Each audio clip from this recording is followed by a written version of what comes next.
మిత్రులారా, మొన్నటి రోజున కేటీఆర్ ఏమన్నానంటే, మీరు ఇల్లు నిర్మిస్తే, మీరు హైదరాబాద్లో ఇల్లు నిర్మించినట్టుంటే, ఇందిరమ్మ ఇల్లు మీరు ఇచ్చినట్టు రుజువైతే నేను రాజకీయ సన్యాసం తీసుకుంటానని చెప్పిండు. చెప్పిన వెంటనే మంత్రి పొంగులేటి ఏం చెప్తానో చూడండి. ఇక్కడ జిఎస్ఎంలో 1,00,000 ఇందిరమ్మ ఇల్లు అట.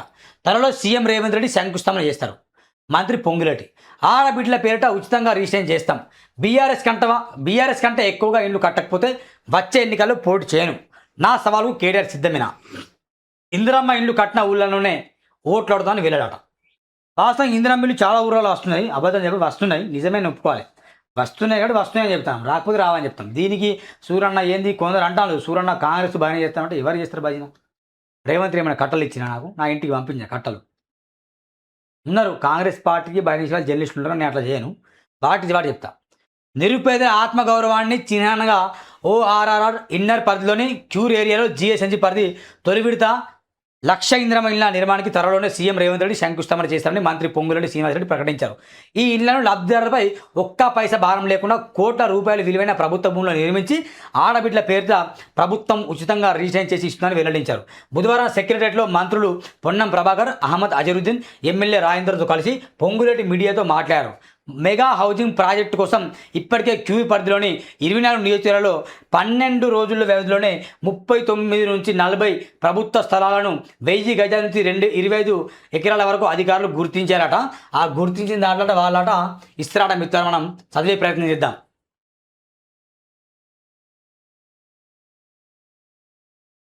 ఏంది వెలుగు పేపర్లో ఒకటి కొడితే ఒకటి వస్తుంది. 4 రెండో విడత పట్టణ ప్రాంతాలకు మరో 1,00,000 ఇల్లు ఇస్తామన్నారు. ఇప్పటికే గ్రామీణ ప్రాంతాల్లో తొలి విడతగా ప్రతి నియోజకవర్గానికి 3,500 ఇళ్ళు, గిరిజన ప్రాంతాలకు 5,000 ఇళ్ళు ఇచ్చామని, ఇప్పుడు రెండో విడత కింద మరో 2,000 ఇళ్ళు అదనంగా మంజూరు చేయడంతో ఒక్కో నియోజకవర్గానికి 5,500 నుంచి 7,000 ఇళ్ల వరకు అందించినట్లు వివరించారు. బీఆర్ఎస్ 10 ఏళ్ల పాలనలో హైదరాబాద్లో నిర్మించిన ఇళ్ల కంటే వచ్చే 2 ఏళ్ల కాంగ్రెస్ పాలనలో ఎక్కువ ఇండ్లు నిర్మించి చూపిస్తానని తెలిపారు. ఒకవేళ తాము ఇండ్లు కట్టకపోతే వచ్చే అసెంబ్లీ ఎన్నికల్లో తాను ఎమ్మెల్యేగా పోటీ చేయనని, మరి ఈ సవాలు కేటీఆర్ సిద్ధమన్నారు.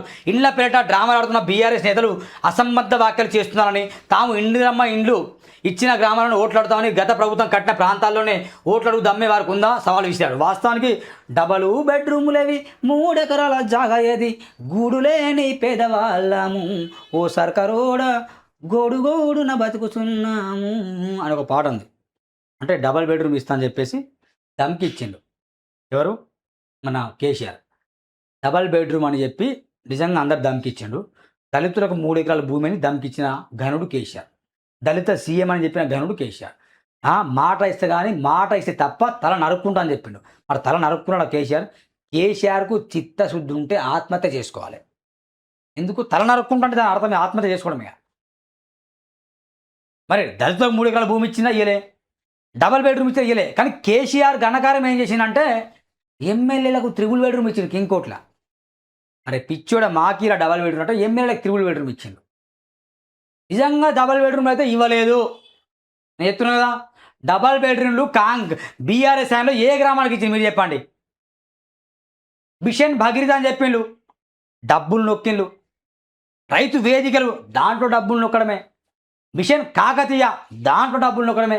ఇంటింటికి నల్లా నీళ్ళు ఇంకా రావట్లేదు కొన్ని గ్రామాల్లో. అంటే స్కాములు బాగా జరగలేదా? వాస్తవాలు మాట్లాడదాం. కాంగ్రెస్ పార్టీ భయనే కాదు, వాస్తవాలు మాట్లాడదాం. బీఆర్ఎస్ పార్టీ నిజంగా సర్వనాశనం తెలంగాణ చేసిందా చేయలేదా? చేసింది. కేసీఆర్కు సిగ్గు శరం ఉంటే తన తలను తానే నరుక్కోవాలి. నేను ఎప్పుడన్నా మాట, నేను ఆ మాట అన్నానా? దళిత సీమ నేను చెప్పలే. ఏం మాట్లాడతావు? అబద్ధాలు చెప్తాను. కేసీఆర్ అంటే అబద్ధాలు చెప్పాడని చెప్తావు.